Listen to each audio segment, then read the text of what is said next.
하나님은 살아계십니다. 정말로, 정말로 하나님은 살아계십니다. 나는 얼마 전에도 선교사님의 영화를 보았습니다. 또 오늘도 선교사님의 영화를 보았습니다. 그렇습니다. 하나님은 분명히 영화 속에 살아계신 것 같습니다.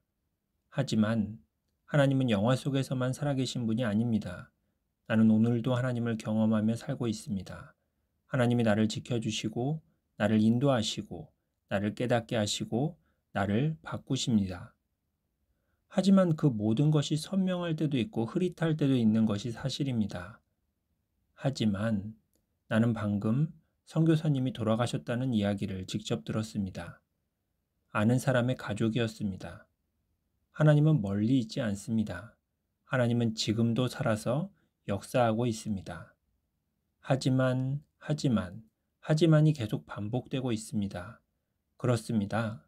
내가 믿든지 안 믿든지 상관없이 하나님은 살아계십니다. 그 하나님을 두고 우리는 다른 신들을 믿고 있습니다. 내가 가장 믿고 신뢰하는 것이 과연 무엇일까요? 아마도 나 자신일 겁니다. 그래서 나는 내가 생각하고, 내가 판단하고, 내가 결론을 내리는 것입니다. 만약에 내가 나를 믿지 않았다면, 내가 나를 믿지 않는다면 절대로 내가 생각하지 않을 겁니다. 절대로 내가 판단하지 않을 겁니다. 절대로 내가 결론을 내리는 일은 없을 것입니다. 내가 아닌 믿을 만한 다른 사람에게 대신 맡기겠죠. 하지만 나는 남에게 맡기지 않습니다. 왜냐하면 나는 다른 누구보다도 나 자신을 믿고 신뢰하기 때문입니다. 또 내가 본능적으로 믿고 따르는 것이 무엇일까요? 바로 세상의 지식입니다. 영원한 진리가 아닌 단편적이고 한시적이고 지역적이며 인간적인 지식입니다. 나는 얼마나 눈에 보이는 것에 민감합니까? 나는 또 얼마나 귀에 들리는 소리에 민감합니까? 나는 얼마나 내 경험 중심적입니까? 나는 또 얼마나 인간 중심적입니까? 나는 얼마나 훌륭한 한 명의 사회인인지 모릅니다. 나는 얼마나 세상을 믿는지 모릅니다. 또 나는 얼마나 내 지식을 믿는지 모릅니다. 마치 2인 삼각을 하듯이 나는 세상과도 지식과도 어깨동무를 하고 그들과 발맞추어 참 잘 걸어가고 있습니다. 그리고 나는 도구들에 얼마나 의존적인지 모릅니다. 휴대폰은 내 인생에 없어서는 안 될 내 동반자이고 자동차 등의 교통수단과 일을 할 때는 컴퓨터가, 음식을 할 때는 가스레인지가, 전자레인지가, 식품을 보관할 때는 냉장고가, 빨래할 때는 세탁기가, 더울 때는 에어컨이나 선풍기가, 시간을 확인할 때는 시계가 반드시 필요합니다.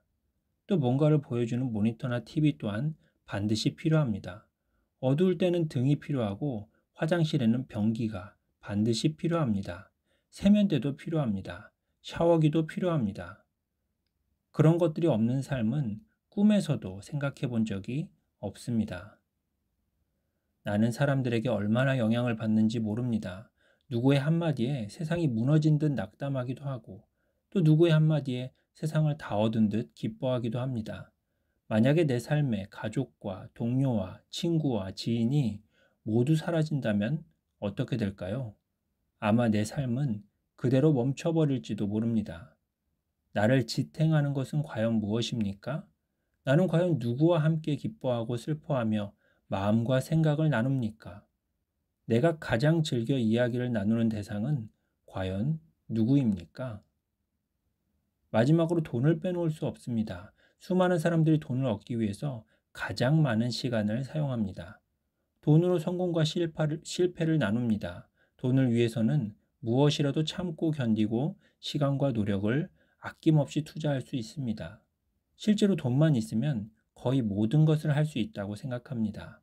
돈을 얻으면 기뻐하고 돈을 잃게 되면 슬퍼합니다. 돈을 아끼고 아까워하며 돈을 원하고 더 원하는 마음에는 정말 끝이 없습니다. 심지어 돈을 위해서는 모든 것을 버릴 수도 있습니다. 돈을 지키기 위해서는 무엇이든 할 수도 있습니다. 오늘 하나님의 말씀은 다른 종교의 신을 섬기지 말라는 말씀이 아닙니다. 내 얼굴과 내 얼굴 사이에 아무것도 없도록 하라는 말씀입니다.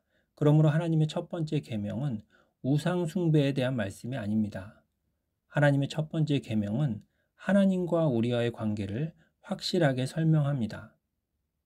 내가 이제 너만 바라볼 테니 너도 이제 나만 바라보라고 하는 이 말은 세상에서 단 한 사람에게만 할 수 있는 말입니다.